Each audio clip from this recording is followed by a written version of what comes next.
Assalamualaikum warahmatullahi wabarakatuh.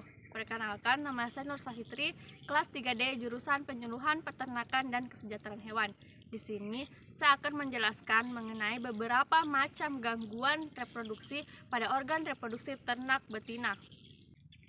Gangguan reproduksi pada organ reproduksi ternak sapi betina ada beberapa, seperti pada tabel berikut. Namun, yang saya jelaskan dalam video ini hanya beberapa, yaitu diantaranya gangguan pada organ ovarium yaitu hipofungsi ovarium, gangguan pada organ uterus yaitu endometritis, dan gangguan pada organ serviks yaitu pyometra.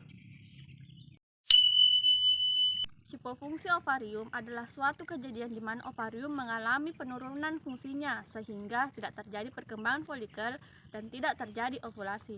Kekurangan nutrisi akan mempengaruhi fungsi hipofisa anterior sehingga produksi dan sekresi hormon FSH dan LH rendah yang menyebabkan ovarium tidak berkembang ataupun mengalami hipofungsi.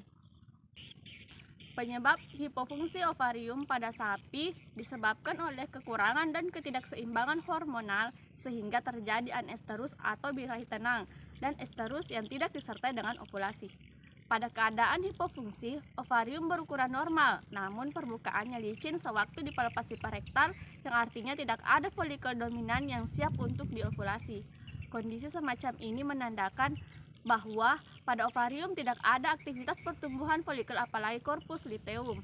Untuk mengatasi kondisi ovarium seperti ini, maka dapat dilakukan melalui penyuntikan hormon GnRH. Gejala klinisnya itu ternak yang mengalami hipofungsi ovarium tidak terlihat gejala estrus atau anestrus dalam jangka waktu yang lama karena estrogen yang berperan di dalam gejala birahi dihasilkan dalam jumlah yang sedikit di mana belum mencapai batas yang dibutuhkan.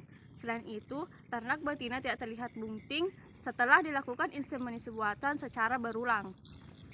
Adapun penanganannya yaitu dilakukan terapi.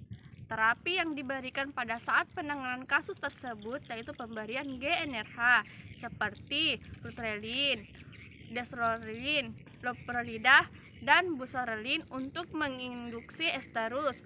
Hormon-hormon tersebut berfungsi merangsang pelepasan genetrofin FSH dan LH dari hipofisa anterior sehingga terjadi pertumbuhan dan perkembangan folikel. Pertumbuhan dan perkembangan folikel menghasilkan estrogen sehingga sapi menunjukkan tanda-tanda birahi. Endometritis. Endometritis merupakan peradangan yang terjadi pada dinding rahim atau endometrium. Rahim atau estrus pada sapi biasanya terkontaminasi dengan berbagai mikroorganisme, misalnya bakteri, selama masa nifas. Infeksi ini tidak menimbulkan efek sistematik, namun dapat menurunkan tingkat kesuburan pada ternak. Adapun penyebab endometritis yaitu dapat disebabkan karena kelanjutan kelahiran yang tidak normal seperti abortus, retensio secundariae, kelahiran prematur, distokia, dan penanganan kelahiran yang tidak leg artis. Selain itu, endometritis dapat pula terjadi karena infeksi akibat perkawinan alam. Gejala yang dialami pada ternak yaitu yang pertama terdapat leleran berwarna jernih keputihan sampai kekuningan yang berlebihan. Kemudian yang kedua, uterus mengalami pembesaran atau peningkatan ukuran. Yang ketiga itu penderita bisa nampak sehat walaupun dengan leleran vulva purulent dan dalam uterusnya tertimbul cairan.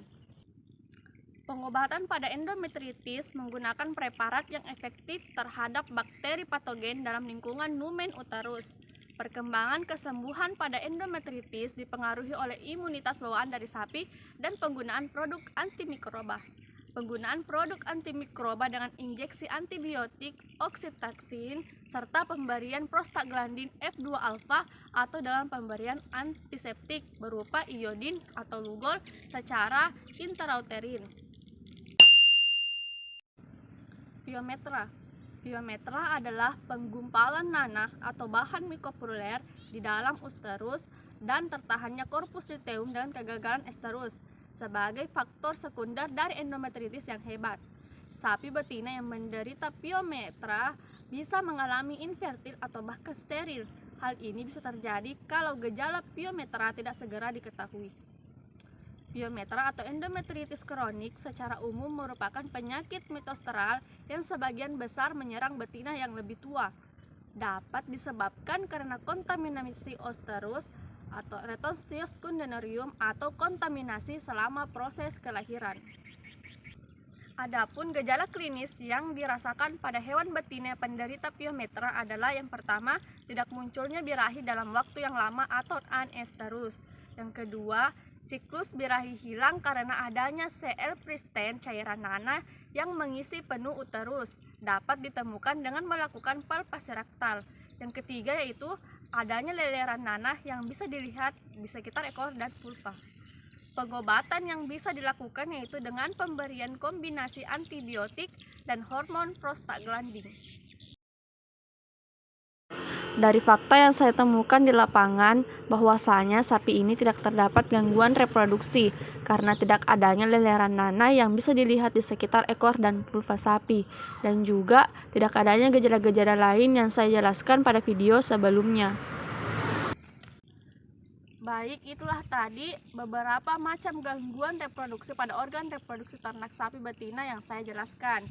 Semoga bisa memberikan informasi kepada pelaku usaha peternakan tentang usaha penanggulangan dan cara menangani gangguan reproduksi pada induk sapi potong.